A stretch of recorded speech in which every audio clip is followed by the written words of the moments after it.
Cool. 2.5 weeks. So, You gonna pop in at the pro end? hmm Okay, I'm gonna bet. play. I'm gonna play. Whenever I'm in town, I'm gonna play. I play for the Coach CJ Okay, Foundation. Yeah, that was my okay, high man. school coach. So All gotta right, represent for him. for sure. Yeah, I know the pro am will be welcoming you with open arms. Yeah, I've always worked it. I've always been a fan, but Hmm. now that I actually playing it, I'm excited. I wish I could be a little bit more consistent with it this year, but I was just like, I gotta work out. I gotta train. So For sure. So I'm gonna get into the Q&A. okay. First of all, I just want to ask, like, what's been going on with you since the summer started?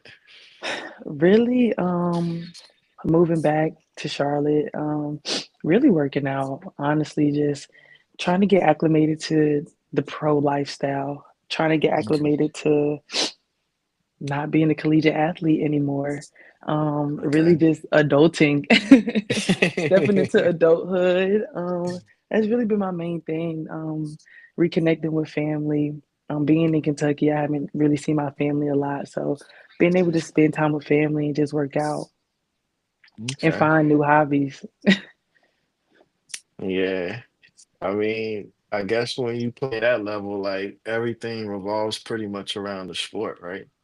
For sure, for sure. There's really nothing changed with me about just my academics. My mom has always been huge on my academics for me. So just really finding that balance of just obviously prioritizing basketball, but also find a way to, excuse me, prioritize my athletics as well, my academics as well. So time Okay. management is definitely key when you play at the highest level because a lot of your time goes to your sport, whether that's practice, weights, recovery, film, Hmm. things like that. So you have to have a really good time management to play at a high level. Okay. So you kind of answered my second question, but I just kind of want to know what's occupying your most of your time right now in this in between phase. Really working out. I'm probably I'm still trying to find a routine that works for me, that works for my body because I'm getting old. but and this I've also had injury, so I have to maintain my body. I have to find a routine that's going to help me, allow me to be my best, whether I'm working out, whether when I go play overseas. But I just have to figure out finding out that routine, but just staying in shape, getting back in basketball shape. After the season, I was down for 6 weeks because I had to get a knee scope Okay. just to clean some things up. So really after the season, I was doing a lot of rehab, um, finding time just to have fun a little bit, going out with Yeah. friends, spending time with friends, enjoying Lexington as a city and not just basketball or just UK, just going out in the city, venturing out, finding friends outside of athletics, just finding people to connect with outside of athletics. Like I said, after the season, I got into reading a lot. So I'll just go to the lake or something, read a book, go on a walk, just doing. I literally find myself doing random things. Sometimes I'll just get in the car and drive until I find something to do. Like just doing random things to fill my time, literally. But mainly just working out, staying in shape, getting back in basketball shape, and things like that. That's cool. That's cool. I'm glad everything went well with the knee scope and Thank you. everything's going good with the rehab. Hmm. You definitely need good knees when you playing at a high level. For sure, for sure. Yeah. So you mentioned playing overseas. Hmm. I know you played with FIBA USA. So like, how Hmm. is that, and how do you feel like that's gonna prepare you for just playing professionally overseas? Yeah, playing FIBA 3x3. First of all, playing for USA was amazing. I Yeah. think that's one of my greatest accolades is being able to play for Team USA, playing for USA. It was so much fun. I played with some great players over there. And just being able to represent my country, like that's something that I'm still shocked that I've done. Like I look at my jersey sometimes and it's like, wow, like I actually played for Team USA. Like to see my last name on the Team USA jersey and my number, it means a lot to me. It's something I would never take for granted, honestly. Um, like I said, being around great players like Zaya Cook, Deasia Fair, just being around those two along, they have great history in playing. Deasia Fair, what is she, top five all time leading scorer in Mm, NCAA? And just Zaya Cook playing under Dawn Staley, just the way that she'd approach the game, the way that both of them approach the game, and just have they have so much respect for the game. I learned so much from them. But also 3x3, that is a whole different ball game than oh 5v5. yeah. It is a whole different ball game. Like the pace of it, you only get a 12-second shot clock. It's only four players, and then you sub every dead ball, and you have coaches, but they can't coach you during the game. So, for example, like while we're playing, they can be on the bench, but we can't look their way. We look their way, that's a tech. A lot of people don't know that. So, Wow. yeah, it's a very fast paced and very physical game. Those girls overseas do not play. Okay, it's very physical. Like it's you think you're playing rugby or something, literally, like just trying to Wow. get the ball in the hoop. But those girls, like big respect, mad respect to every opponent that we played against. They were very good teams. For me, I think it was just really understanding that basketball is really universal. It's Mhm. universal, and there's great players all across the country. And I think that was my biggest thing, just being able to play against different players from different countries. It was very fascinating to see just the style of play, how they play, the Mhm. fundamentals of the game, how they approach the game, and things like that. But traveling to a different country, it was so long, it was so exhausting. But once I got there, Poland was Mhm. fun. We didn't go out much, but when we did, we walked around. I didn't eat any Poland food. I think the craziest thing, no, seriously, I think the craziest thing that I ate was like a fish, but it was the whole fish with the eyes and all that. Oh no. That's probably the craziest thing I ate. But other than that, I stuck to what I knew for sure. Yeah, yeah. No, I'm with you on that. I went to Thailand once back in like 2000, probably 2002. Mm. And yeah, I didn't eat none of the Thai food. I was at the Burger King. I'm weak. I am so weak. No, we did. We went to a lot of like Americanized restaurants. I had wings. I had Yeah. things that I knew that I was going to enjoy. So for No, sure. I'm with you. I know exactly how you feel. So nah, that's cool. But I'm thinking about or going back to when you first realized that you was transitioning from Charlotte to Kentucky. Talk to us about that. Like, what was that like for you? Like, was it exciting? Was it kind of bittersweet? Like, what was D Law going through at that point in her career? D-Law was stressed. Okay, let me tell you. Just to start at the beginning of the process to hear that. Well, one, I had no intentions of leaving Charlotte. I had zero Yeah. intentions of leaving. I was staying, like I was said, like I was good. We Mhm. was working out in the summer, things were cool, and then all of a sudden, boom, we got the bombshell that my coach was designed to leave, which we all understood why. So in the initial moment, I'm like, I don't know what to do. I don't know what I'm gonna do. I called my grandparents. I called my best friend.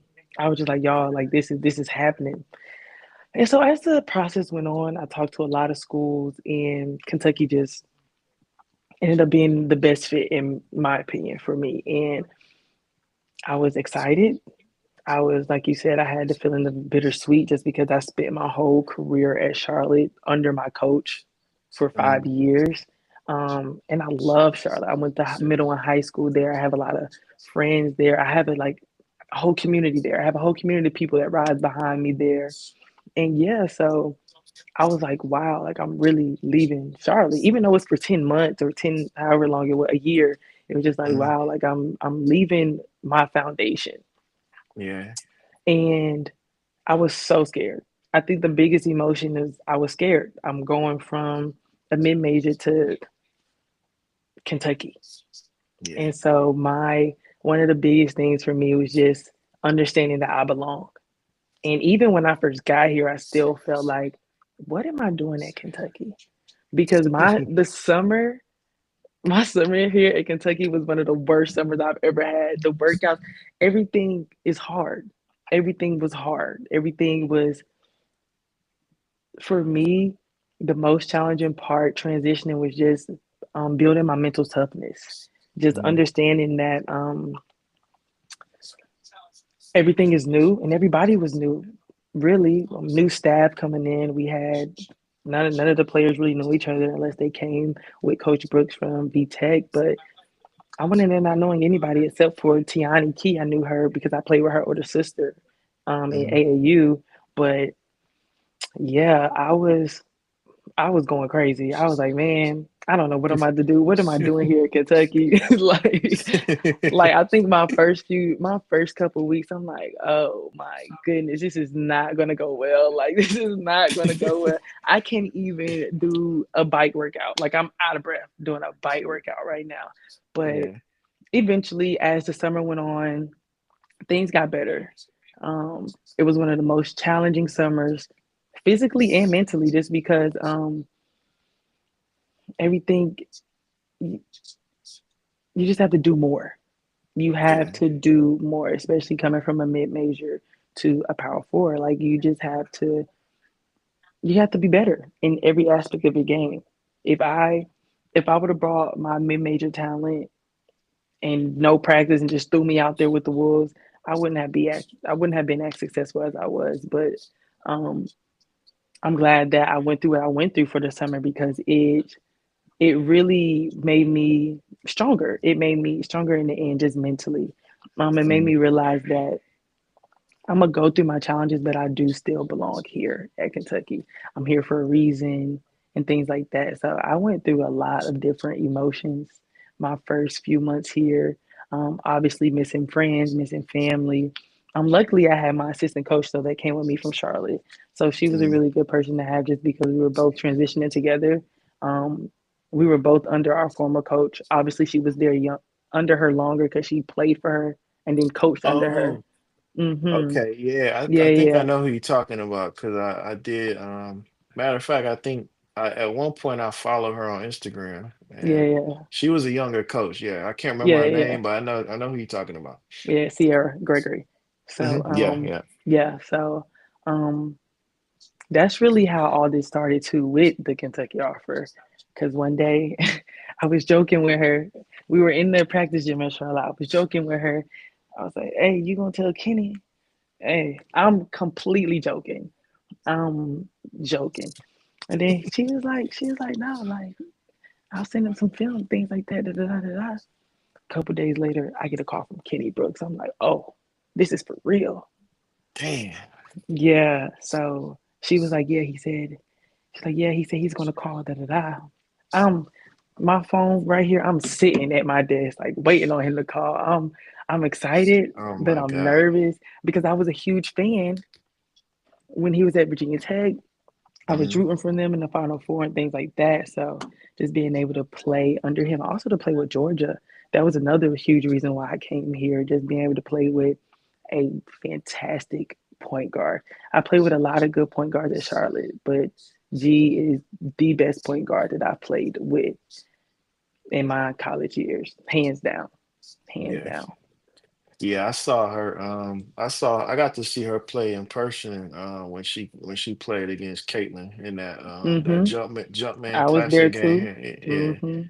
yeah, that was a great game. Yeah, that was my first Yeah, time watching her in person too. I was just like, man, this girl's crazy.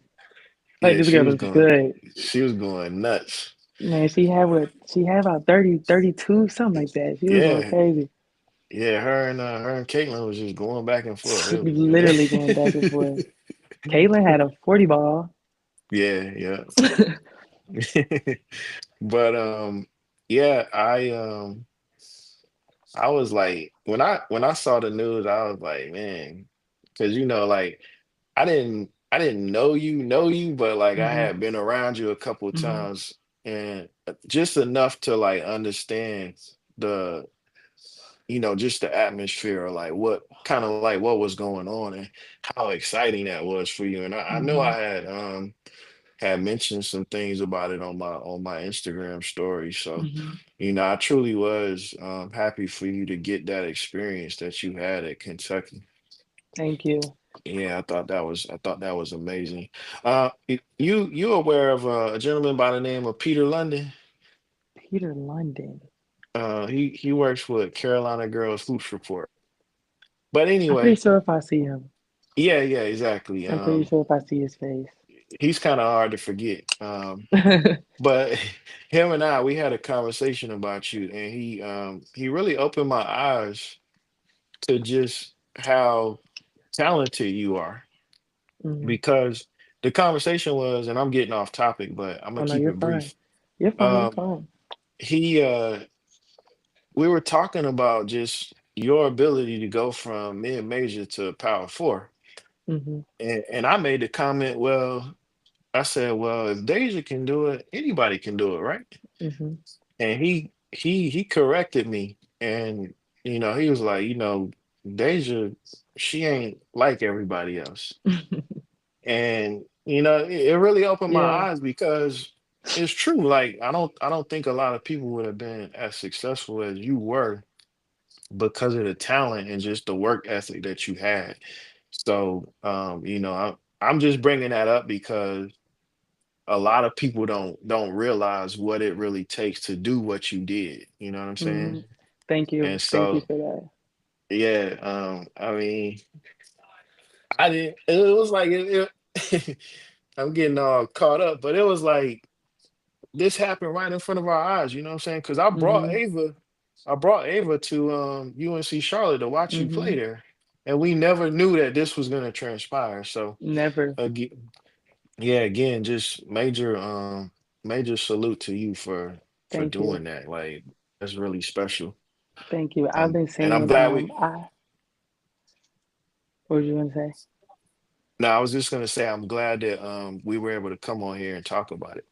For sure, for sure. I was gonna say I had another podcast. This made me think like Charlotte really created the foundation for me. Like that's where Charlotte's the place where my name got out. But when I committed to Kentucky, I think that's when a lot of people really started to respect me and my game, just because Mhm. like they knew what I can do at Charlotte. But once I got to Kentucky and I was able to do what I was able to do, that's when a lot of people was like, okay. That's when a lot Yeah, of people just started to respect me and my game. So for sure. No, and I understand that for sure. completely. So what are some things that you learned in playing with this group in Kentucky? Like, you know, from what you had already learned, did you learn anything new in playing with this group? Yes. Yes. Playing for Kentucky was a complete 180 for me just because just to answer your question, it's okay to be different. It's okay Mhm. to be different. I think we were one of the most probably the most I think we were one of the hardest teams to guard in the SEC just because we were different from everybody else in the SEC. A lot of the SEC teams are screens, get downhill. Us, we could do that, but we can also shoot 1 through 5. Mhm. Um, Also, at Charlotte, a lot of things were black and white. We run this play. This is what you look for. We do this. This is our reads. We had that at Kentucky, but Coach Brooks loved to play in a gray area. He loves to tell us to just hoop. And so that was one of the biggest things I learned that it's okay to be different. It's okay to um, be unorthodox. We had certain plays. I'm like, man, this man is crazy, or this man is a genius. Some things that like we were running practice, we didn't do in the game. But I'm like, man, this man is. He's just so. I think Coach Brooks is one of the smartest. He has one of the most creative and smartest basketball minds ever. That's off topic, but yeah, I just think that it's okay to just be different. And I think that's what separated us because I don't even think a lot of people, we were projected to finish eight in the SEC, I think, but we finished Mhm. fourth in our first year. And I don't think a lot of people even expected us to be that, but I just think that's because we were different. Um, a lot of teams, a lot of coaches have said that we're one of the hardest teams to guard just because we have so many pieces, Mhm. and any one of us at any given night could go crazy. Any one of us, any given night, can make 4 or 5 threes in a game. So, and then we have Georgia. So it's just like with Georgia, you never know. We had Georgia and Clara Strat, and their 2 man game, they were amazing. So you just never know what you just never knew what you got from us. But to go back to your question, I think that play in a gray area a little bit more. Everything doesn't have to be black and white. Um, Okay. so I think that's one of the main things, and just um, again, just having that mentality of just we gonna go out here, we gonna compete, we gonna win. Like just having that winner's mentality. 'Cause I can be honest, there was a point at Charlotte. I'm just playing. I don't know if we gonna win. I don't know if we gonna lose. Like let's just go out here, get it over with. Just some, especially when you have lost a couple back to back, you just like, man, I don't know what's going on right now. Mhm. Biggest, oh, I'm sorry. That was one of the biggest things that was different or that I've from Charlotte. I can go down and listen to you everything that I've learned, just different from everything was when I say a complete one, and also the coaches. I was a lot of people don't understand the difference in coaching, being coached by a woman and being coached by a black male. Mhm. And I think I'm very glad that I got that opportunity just because I've never been coached by a male in college. I think Okay. Coach Kara was probably my only, besides middle school, Coach Kara was probably, and I had a couple AU coaches, but majority of my coaches in my career have been black males. And I never realized that until after I commit. I'm like, wait. So just a different in coaching style as well. I've like another thing like on a player's perspective that like a coach, they don't have to pound your throat to get results. Mhm. Coach Brooks, he's a type of coach. He keeps it real.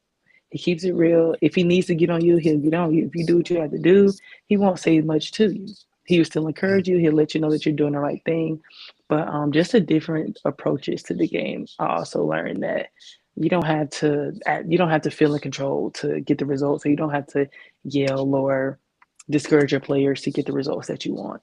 So Okay. Yeah, that's yeah. important. You still see a lot of that in coaching today.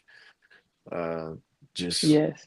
coaches just yelling and being irate on the sideline, kind of almost Right. demeaning players in front of the whole team. Like, I mean, I Yeah. get So it. and yeah, sometimes it's necessary. I feel like if the whole team is working hard and you have that one or two players that's just out there that don't care, I feel like it's necessary. But Mm, just to do it because you feel like you have power, that's when it becomes an issue, in my understood. opinion. That's when it becomes an Understood. issue. Yeah, that makes sense. That makes sense. So yeah, I appreciate your answer. That gives me and whoever decides to listen a lot of insight on, what was different from your experience at Charlotte versus the one in Hmm. Kentucky. Um, so that kind of leads me into my next question. How would you say the environment was compared to playing back home? I know you talked about like, Hmm. being around family, like over in Kentucky, you was just kind of everybody was new. So, Hmm. just to expand on that a little bit more. At first, it was weird. It was weird just getting like because I played under that staff for 5 years, so I'm learning new coaches. I'm learning new players. I'm in a whole new city. Yeah. Everything is new to me. And I'm the type of person I hate change. I hate change. So over the summer, we took a lot of time getting to know each other. Um, so as a team, our bond grew a lot over the summer. And we really enjoyed each other. I think this is probably one of the few teams that I've been on where everybody liked each other. I mean, there was Okay. no drama. There was no, and that's rare for a team full of women. Let's just be real. Let's just be real. A team full of women, there's bound like you're bound to have drama. Yeah. We didn't have that. We were all very close. We would hang out. Not much during the season, honestly, but we're with each other all the time during the season. Like, I want to go home. I don't want to hang out with you. I'm sorry. I've been with you all day. Like, Yeah, for sure. so, um, coaching staff, they're amazing. They're amazing. Getting to know them was amazing. Um, and I just think my team and the coaching staff really helped me be away from my family. Me and my best friend, we FaceTimed every day like it was clockwork. We FaceTimed every day. She keeps my life in order, literally. But me and my best friend we FaceTime every day. Me and my mom we talk often, so I still talk to my family often. They watched every game. My grandparents are my biggest supporters. My grandma, I call her Coach Grandma. She's kind of famous. She had an article written about her here before I did. Literally, Oh, literally. So that's just like the team, like internal wise, but the environment external wise, when you talk about playing in sold out arenas, when you talk about just the community of UK, it's amazing. I've never played, I think the most I probably played in Halton Arena at Charlotte was when we played against Chapel Hill. And that was probably 4 years ago, maybe. I think that was the year we won the ring in okay. 2020 something, 20, I can't remember, 2022. But being here, playing in sold out arenas, even if it wasn't sold out, like home games, it's packed, jam packed. Yeah. I think the least amount of fans that we had was non conference. But other than that, just scoring that first basket and to hear that crowd just erupt, the best Yeah. feeling ever. It was something that I've never played in front of, and it was amazing, especially for me. I feel like my career at Charlotte, it was a lot of up and down. So I was just like, wow, like I finally get to play in front of a sold out arena, a new arena at that. And a Yeah. lot of things were new. We got a new locker room, we got a renovated arena. So it was just being able to play in front of that environment, especially like against Louisville, boy, that was that game. That game was fun. That game was fun because none of us really knew how deep the rivalry was, except for the two returning players that were on the roster. But Yeah. nobody else knew how deep that rivalry was, and just that whole game, we going back and forth, going back and forth, and to win that game on our home court for our first Louisville and Kentucky rivalry, it was amazing. That game was so much fun. But yeah, I Yeah. loved playing in front of UK. I love UK fans. I still get DMs. They're so supportive. They are so supportive. I get DMs maybe about once a week, once or twice a week, just a random people just saying like how much I've impacted their daughter, or just we miss you, or like we're going to miss you. We wish you nothing but the best, and things like that. If people see me in public and they know who I am, they always say like you had a really great season and things like that. So it was really fun to be able to play in front of a community that really cares about college basketball. So Women's basketball. that literally that cares about women's basketball. That's a great point. That is a Yeah. great point. It's funny that you say that because uh they had Iowa come back to Charlotte recently. Hmm. Basically a replay of when VT played Iowa. Hmm. Well, there was nobody at the game. That's crazy. Yeah, so all the fans came up because the game prior to it was South Carolina. So of Mm. course you Hmm. got Don Staley and her crew. Hmm. So the arena was packed. But then as soon as Don left, everybody left. Right. And so Right. I was like, it's kind of sad because just the year before, I mean, so it made me think like, do people really support women's basketball or do they just like certain players? But I I think guess they. it's yeah, go ahead. I think. I think it's certain players, certain teams, certain coaches. Like, Okay. that's just my personal opinion. Um, because like I don't know. I think it just depends on the team name. I think it just depends on the team name and the matchup. Like, I, was Caitlin Clark on Iowa when Oh they no, she came? was gone. The And first time she I'm gonna was, be, yeah. The first time she was, I'll be honest too. I'm not gonna come to an Iowa game if Caitlin Clark's not playing. I'm a watch it and support it from home, but yeah. making that hassle going in, and also I just know Charlotte, just going uptown, find the park, things like that, things like that. Mhm. But like I honestly think it's it's a name. It's about who's playing, what team is playing. Now, well, honestly, I don't know because I just like basketball. I just like good basketball. But also, like, you don't want to go to a boring game. Hmm. I think that's a good like a yeah, you don't want to go to a game that's not going to be fascinating because there are a lot of women games that are boring, and that's just me keeping it real. As a female basketball player, some For games are sure. boring. Some games are very boring. Some some games are very just bad, very I bad. got you. I You got know, you. like some games are just so just bad. But I do think it in order to get the crowd, in order to get the people out there, you have to have fan favorites. You if you want to sell out an arena, you have to have household names that's going to sell out that arena. I got Because you. regardless, South Carolina's going to they going to play a good game regardless. You know, like Hmm. you see South Carolina is in your city, you're going to go. Like For sure. if you can make that, you're going to go. It doesn't matter who they're playing. Now, if you have two teams that you don't really know who's playing, you're just like, I don't really know who's on that team. But you can know one great player. For example, if you say USC is playing in Charlotte, you're just going to go to see Juju.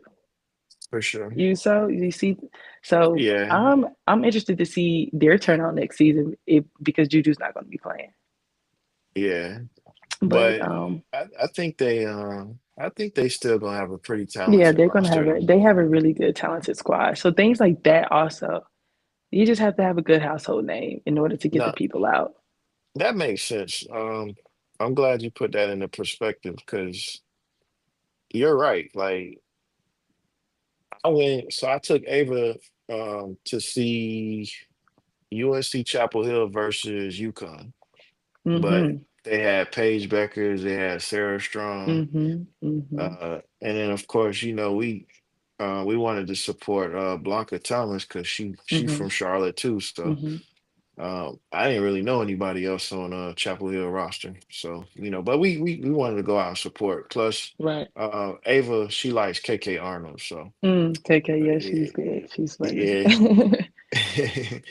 So yeah, we went and checked that game out. But other than that, yeah, we just been kind of chilling out. Every once in a while, we'll go up and see A&T play because Mhm. I'm really good friends with the coach up there. So Mhm. I like to go and support his team, and of course, let Ava see some college basketball. I mean, Right. Right. it's D1 basketball, so D1 is D1. I would exactly. love to I would love to catch a HBCU game just because of that environment. Hmm. I would love to play because I went to a high school, Mallard Creek. We had a band at some Oh games. We yeah, had the cheerleaders. We had the stomp and shake. Like we just had that culture of the band in there just having a vibe. Or even if we didn't have a band, we had a DJ in there and things like that. But I would love to go and experience like CIAA weekend. I need to experience it. I've oh, never okay. see like that's the type of atmosphere I like to be in. I like to have fun. I like to watch good hoops and things like that. CIAA weekend is something that I haven't experienced when it was in Charlotte. I think they moved it. They I don't know if did to it's in Charlotte Baltimore. anymore to Baltimore. Okay. But still, I still think CIAA weekend is something that I would love to experience just because I haven't really watched a lot of HBCU games because they don't broadcast them. And like Hmm.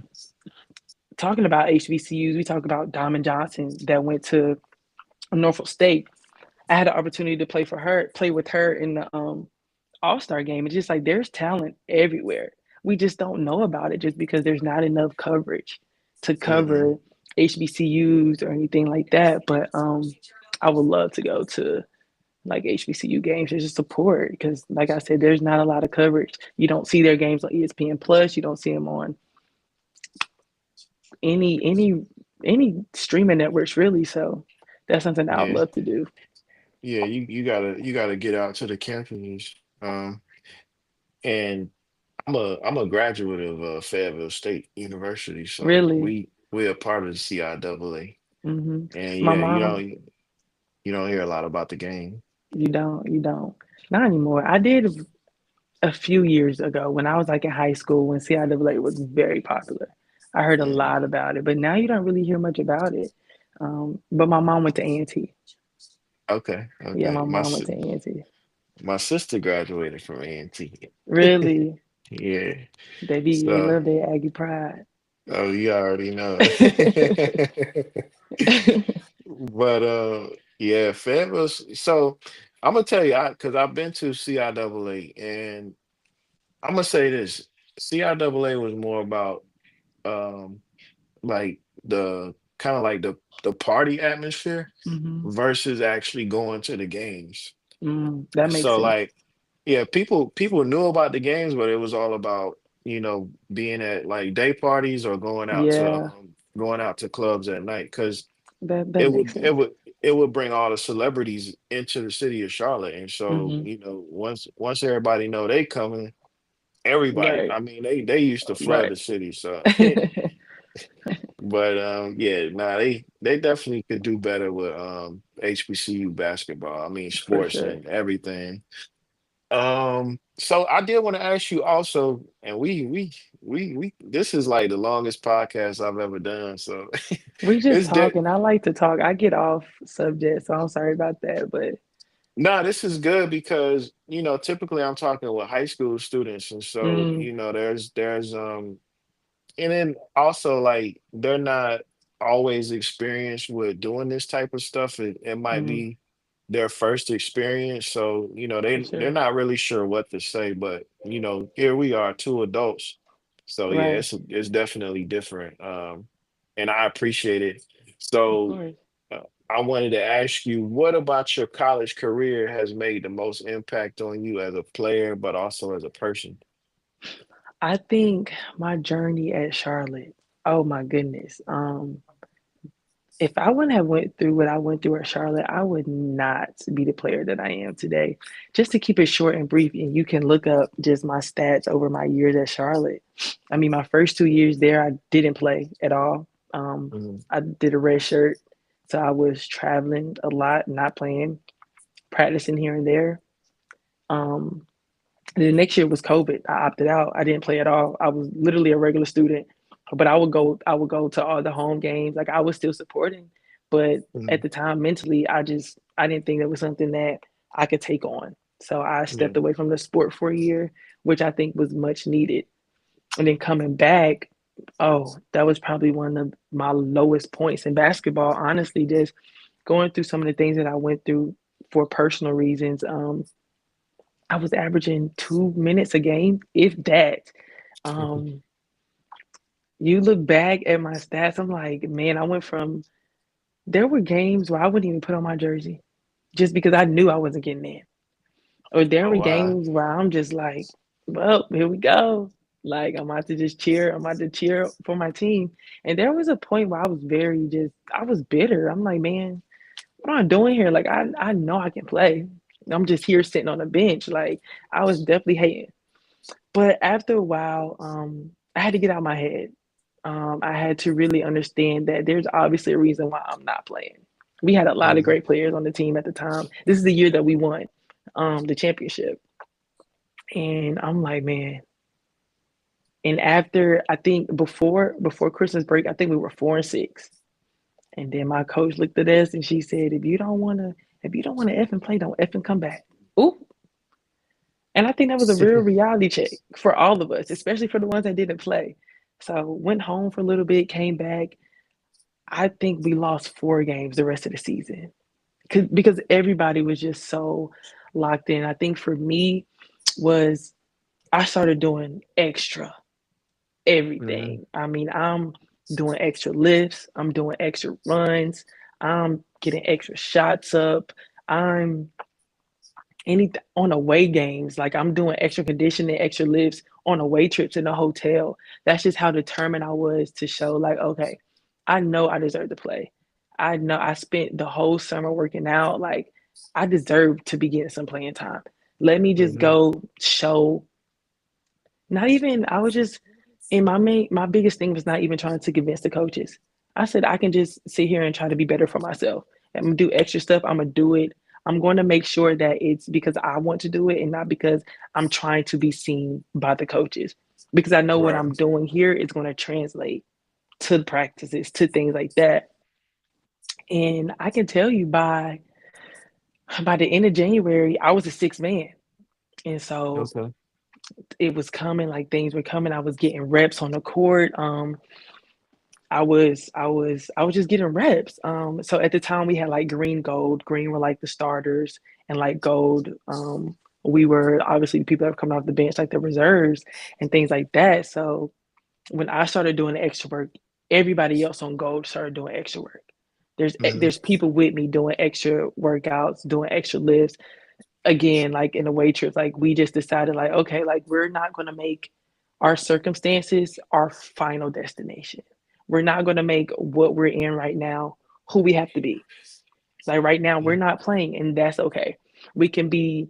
We just made the best out of our situation, and I'm not going to take all the credit for that, but I am going to say that I had a huge role in that, just of understanding that we may not be playing, but there we can still make an impact on this team.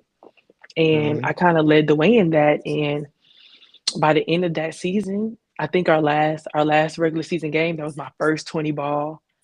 So I was Okay. excited. At that moment, I felt like all of my work was starting to pay off. And then we won the Okay. championship. So I was just like, wow, like all of the hardships, all of the drama, all of the just the lack of confidence that I had, and just the the non-belief that I had in that moment, that like I wasn't good enough, and just putting in that hard work to prove to myself that I was good enough, um, Hmm. really helped me see that if I just work hard, I can literally be the player that I want to be. If I just work hard, I can make it to any level in this game. I just really have to Yeah. work hard and make sure that I'm doing it because I want to do it. Okay. Not doing it because my coaches think I'm good enough to go play in the league, or just doing it because my family wants me to go play in the league or anything like that. So I just had to make sure that it was something that I wanted to do. And after that year, it was on up and up. It was on the up and up. I think the year after that, I was averaging 16 points, and I was Yeah. first team in Conference USA. Excuse me, I keep burping. And then my last year at Charlotte, I averaged 18 in American. Um, Funny story about that, they put me second team preseason second team, and I asked my GAs to print it out and put it on my locker. So every day I walked in my locker and I seen that I was second team, and it pissed me off so bad. It pissed me off so bad. But at the end of the season, I ended up on first team and things like that. But just to go back to answer your question again, it's just building that mental toughness, understanding that where you are is where you are for a reason. And I'm really Mhm. big and like everything happens for a reason. So like I just had to really sit back, and that was the first time where I really had to sit back and be like, okay, like you're not as good as you think you are. That was the first time I had to really look myself in the face, look myself in the eyes, and just be like, you're not as good as you think you are, and you don't deserve to play because of these things right here. And I was able to fix most of those things to get on the court. So that just really helped me realize where I am. Just I look at myself a lot more now because of those moments at Charlotte, and just understanding what I have to do to get better and things like that. So it really helped me understand that, just to know where I am, know my truth, honestly, just know what I'm good at, what I need to work on, and go from there, honestly. Yeah, that's powerful. To hear you say that, like it just gives more insight to like your whole experience, like Mm-hmm. because people think like you have a plan, but then life come at you. You know what I'm Oh, saying? what? Yeah, Man. because and then it's like all these obstacles in the way, but to hear you say like just having that moment of accountability and saying Mm-hmm. like because people who don't have that moment of accountability are always looking to blame other people for why something's not happening for them instead Right. of looking at yourself and saying, what can I do better? Right.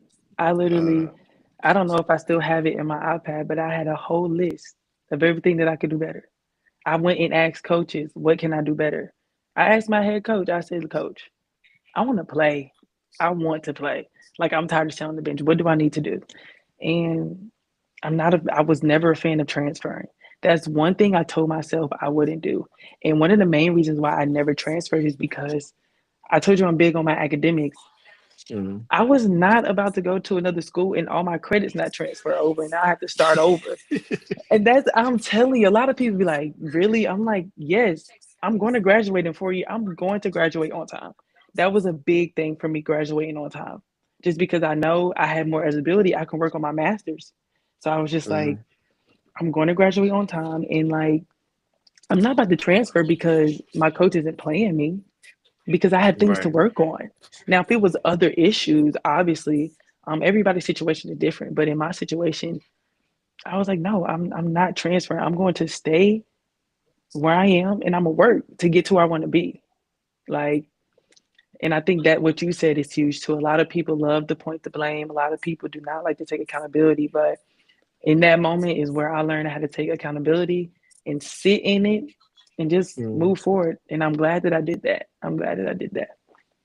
Yeah, that's another important point that you're mentioning because I hear about high school kids playing on four different teams in 4 different years. It's like I don't, you Mm, know, I mean, I don't know. Like you said, everybody's situation is different, but it's like, come on, man. Like at some point, you gotta look at yourself. literally, literally.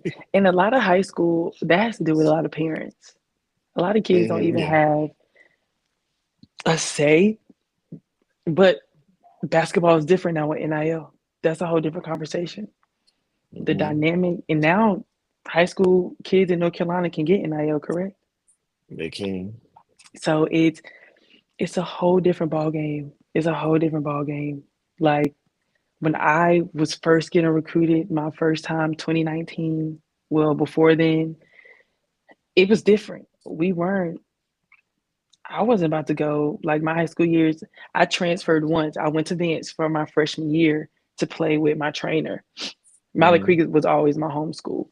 And Yeah. then my last 3 years, I said I'm not. I told my mama no, I'm not going there. I'm going to play at Malik Creek. It's a great program. They have great players, great coaches, and they get people to the next level. I'm going to play Hmm. Malik Creek. So nowadays, and then you got kids like posting committed. I'm like, you're in high school. What you posting these? That really, I think I seen so many last week. That takes me out. Those committed pictures. But in high school, I'm committed to go play da da da high school or prep school. I'm like, my goodness. But it's different now. Social media. You have Hmm. social media. You have, like I said, NIL. You have Hmm. parents, Yeah. and you have coaches that are money hungry rather than developing kids. So whole different conversation. Yeah. Whole different conversation. In your opinion, how bad are the parents? Oh my goodness. Some parents are really hurting their child's career more than they think. Hmm. Um, because it's not about, if I have a strong belief that if you're good, they're going to find you. If you are good, the coaches are going to find you. That's Hmm. just my opinion. Um,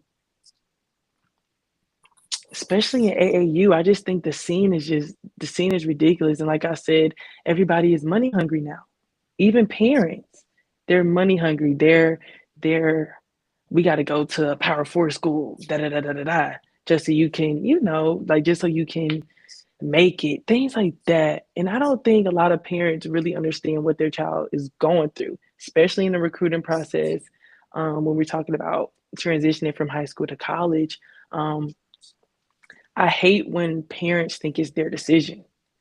I Hmm. hate when parents, I love when parents are involved, but I think it becomes messy when parents are too involved. Right. because you're not going to be there. Your child is going to be there. You're not going to Mhm. be in those practices. Your child is going to be in those practices. So I just think I think a lot of parents, because before the issue was just parents acting crazy at a game. But now I feel like a lot of parents just use their, yeah, my mom was one of those parents for real. I had to tell her a couple of times, like, "Hey, ma, you gotta calm down." Like, and once my mom realized that college coaches look at her too, that's when she said, "Okay." That's when she chilled a lot. But that was the issue we had. That was probably the main issue I had, and just parents wanting to have control over their child's decision. But I think when it comes to everything else, a lot of parents are just looking out for themselves. Um, Yeah. and I hate parents that don't really understand that this is my child's experience.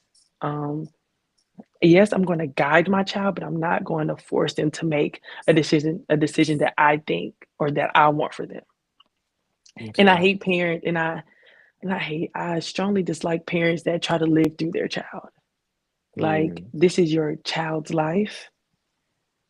You, like I said, you can help guide them. Just because she got an offer from Duke and you didn't doesn't mean she has to go there because you want her True. to. Like, that's when I Yeah. say like things like that. Like, just because she's like, your child is in a better position than you and she didn't get those opportunities and you want her to do what you would have done, you can't do that. Because again, this is her or his or her journey. Like, I just Yeah. think it's very important. And you're not always going to be there to make decisions. I think it's very important for those high school student athletes to make their own decision about what school they have to go to, because it helps with them being able to create a pros and cons list to see what fits them. It just helps. I know it helped me just make better decisions in life. So just Mm. being able to, this is that's probably their first major decision, and don't take that away from them. Allow them Mm. to make that decision for themselves. So I think that's my biggest thing when it comes to parents, is just forcing kids to do something that they want them to do instead of what's for the betterment of the child. Yeah, I agree. So when when Ava quote unquote graduated from the eighth grade, because you know they Hmm. graduate from middle school now. Yeah. Um, we what we did was we applied because in Cabarrus County you have to apply for different programs like program choice. Wow. I didn't know And that. so yeah, we applied to basically I would say we applied to almost every school in Hmm. Cabarrus County. Hmm. And we told her you pick which one you want to go to. Right. Right. And you know, she had an experience with the coach that she's playing for now, and that's where she Hmm. wanted to go play. So Hmm. it wasn't even about us trying to tell her where she was going to go. Hmm. You know, because maybe there may or may have not been better opportunities in the county for Right. her to play somewhere else, but she wanted to go there, and that's where she's happy at. And we feel like that's where she's going to be the best version of herself. Right. And I think another thing that we have to point out is when you're happy, you want to play. When you're Hmm. happy, you want to put in the work. But if you're in an environment where you're just dreading it, everything is going to show that. So salute to Yeah, you guys for allowing her to make that decision for herself and her being happy. Because at the end of the day, like, that's what it's about. That's what it's for about. sure. Just being happy and just being enjoying it. I just think a lot of kids, they don't enjoy the sport, and Yeah. that could be because of coaches, that could be because of parents. A lot of factors can play into that, but the moment that your child lose love for the sport, you lost them, Mhm. literally. So No, I get that. So real quick, I didn't talk about this, but what you think about Creek this year? You think they got a good oh chance to go all the way? yes, I was just at the team camp. I was at Ah, Tamika Reed's team camp, and I got a chance to see them play. They have a really good team. They have a really good team. Um, and they have a team of players that know their role. I think that's very important. I love their point guard. I think her name hmm, is Kiki. Kiki. yeah, yeah. I love her. I think her game is good. I think she's a really good point guard. Um, they have a lot of like, and they've known each other. They have a really good group that's been with each other for a while. Obviously, it's different with Elle not being there now, but Mhm. I think they have a really good group. They have a lot of good girls. They play together very well. They seem like they get along very well. Um, but they were one of the most, not even being biased. I sat and watched a lot of games, but to me, they were one of the most talented teams. They played together. They play defense. They picked Mhm. up 84 feet. I said, yeah, no. They picked up full court, man. I'm just like, and apparently they didn't even have a lot of time to prep. So I know over these next few months, camp, things like that. Once they get back from AAU in July, I'm pretty sure once school starts, they're gonna get back in the gym. They're gonna get in the lab. But I think they have a really good team. I think they can do some really great things. Um, I'm excited to see them play against North Meg. I think that's always been our rival. Ooh. And Okay. I know North Meg has a really good freshman on their team. I got to see her play, and she's really good. What's So her name? I don't even know her name, but I she, she about 6'1". yes, Yeah, skinny, her tall, name is Autumn Lacey. Autumn Lacey. Yeah, she got an Mhm. offer at UNC. I seen the coaches Mhm. go up there and offer her, so she's gonna be Mhm. pretty good. But yeah, Mallard Creek, they have a really good team. They have a really good position. Like their starting five is gonna be really good. So I'm Yeah. excited for them. I'm excited for them. Really excited Cool, for them. cool. Yeah, I'm excited for just the landscape of women's college basketball. Yeah, I'm excited Um, about college basketball this year too. All of the changes. yeah, college basketball, high school basketball, and then Hmm. we got the WNBA tickets. So Hmm. we locked in. We Hmm. locked in. For sure, for sure. Um, so couple more questions. All right. I wanted to ask you if you could give me your top three moments in your Mm. college career. Top three moments, college career. Well, one, winning the championship. The chip, okay. Yeah, winning the championship. Um, these are two moments, but I want to put them together. Scoring Okay. my 1,000 and 1,500 points. Okay. Those are very memorable for me. And who? Oh, this last one is hard. Man, I'm trying to think of one at Kentucky. Um, you know, I think something I will always remember for the rest of my career is playing at South Carolina. Mm, Playing at South Carolina was one of the most craziest experiences just because the Gamecocks go crazy. oh, Like you can hear it, but once you're on that floor, oh my goodness. It's like people are just like it feels like the court is moving. That's how loud they are in there. They got the white towers going. You can't even hear. You can barely wow. hear the whistle.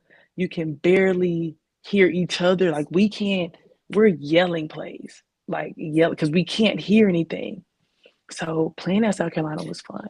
It was a really fun game. Although we didn't win, it was a really good game. Um, Wow. but yeah, I think that's also something I would, yeah. And one more, beating Louisville, just because UK, we hate Louisville. L's down for sure. So beating Louisville was fun. That's cool. Thank you for sharing those. Um, I gotta ask you this. This is like, I know it's probably so cliche, but being as who you are, what would Hmm. you say to a young player or young players aspiring to reach levels that you have achieved? You gotta work hard. I know that That's it. sounds cliche, Nah, you but gotta, if we need to you hear it. We need to hear it. if you want it, you gotta work for it because nothing is given. Like, and you have to sacrifice. You have to be okay with sacrificing. Like, you have to Okay. be okay with sacrificing time with your friends, time with your family, sacrificing your weekends, Hmm. um, things like that. Just you have to work hard and just be okay with sacrificing the things that you love. So Okay. just I to keep like it that. short, just to keep it Nah, man. short. Listen, I sat all my kids down at the dinner table one night because I was just kind of frustrated. And I was like, look, it don't matter what it is in life, there are no shortcuts. Hmm. So, Right. you see the things that um your mom and I have. It's like we didn't get this overnight. Right. We had to work. Like Right. this is a culmination right here. Hard works, blood, sweat, and tears. So, Right. y'all got to go through the same thing. So it don't matter if it's, for Ava, you want to play basketball, you want to whatever level, D1, D3, It D18, don't I even don't care what matter. it is. It don't even matter. You're gonna have to work for it. If you want to Literally, keep straight A's in school, you got to work for it. you gotta work for it. And my daughter, she want to get a job when she graduate college. Like, you're gonna have to compete against other people. Other people want to go to work Mhm. too. You got to Mhm. work for that. So, but Mhm. yeah, I'm glad to hear you say that. That's really important. Like, people see this microwave lifestyle, the social media, people selling these lifestyles on These social false media. narratives. Hmm.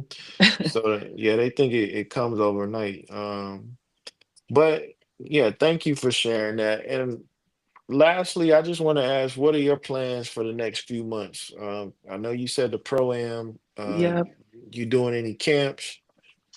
I'm in the process of doing a camp here in Lexington. I'm thinking about doing one in Charlotte as well. Okay. Hopefully everything goes right and not right. Everything goes smooth. And so I'm planning on a camp here in Lexington. And like I said, I definitely planning to do one in Charlotte as well. Hmm. Um, just if I can get a location really. So yeah, that's pro am. I am going overseas. I signed a contract to go to Kosovo in Europe. Oh, So I'll be doing that. congratulations. Thank you, thank you. Yeah, that is I'll awesome. be I'll most likely leave at the end of August. But until then, I'm just working out, just getting ready, getting into pro shape, just Okay. transitioning from that collegiate mindset to a pro mindset now. So Hey, well, if there's anything that I can do to help facilitate whatever your goals are up until the point you leave, just let me know. thank you so Um, much. yeah, if you need somebody to come and film the camp for you, let me know so we For could, sure, for sure, we could spread the word. for But sure. I really appreciate you carving out this time to do this with me. This was really huge. Of course, thank you for having me. Anytime, anytime, literally. I All love right. talking basketball. Yeah, so I'm a definitely reach out to you when you get to Kosovo. You gotta let us know how it is Oh, over for there. sure, for sure. I got you. I got you. All right, D-Law. Well, again, All it was right. good talking to you, and hey, stay blessed. Likewise to everyone I said hello. Will do. See you soon. See you soon.